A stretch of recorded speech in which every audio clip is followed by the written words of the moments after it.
જય માતાજી, જય દ્વારકાધીશ. તો હવામાં આપણે આયા મેળો જો રહ્યો છો અને અમે જઈએ સાહેબ લેક્ચર ભરવા, પણ રિક્ષાની પ્રોબ્લેમ છે એટલે હેરતા હેરતા જઈએ ને જઈએ મેરે મળતા જઈએ અને તો હજી લેક્ચર ચાલુ થાય તો હજી પહોંચી જઈએ. એમ બી 10-15 મિનિટ લેક્ચરમાં વાર છે તો હજી જોતા જોતા નીકળી જઈએ. કહો જો હજી સ્ટાર્ટિંગ નહીં થયું કશું. હા, નડિયાદનો મેળો બાકી ફર્સ્ટ ટાઈમ નહીં, એમ તો સેકન્ડ ટાઈમ જોયો. બહુ આવતા તો નહીં અમે હજુ. તો બોલવાની પ્રોબ્લેમ થાય, ગરમ દુખો થોડું થોડું એટલે હજુ સ્ટાર્ટિંગ જ નહીં થયું. હા હા, બધા જાગી બિચારા સ્ટાર્ટ કરે છે.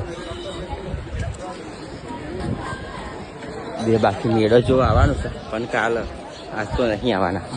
આજ તો ખાલી નીકળી જ જઈશું અહીંથી કોલેજ સુધી. કોલેજ રોડ પહોંચે તો સુધી શું કરીએ અમે, ટાઈમ બેસે અડધો કલાક જેવું બાકી છે લેક્ચરમાં. ઓહો, મેદાના ગયા રાશિકો ઊંઘી રહ્યા હતું તો ના લે તો છે બિચારું.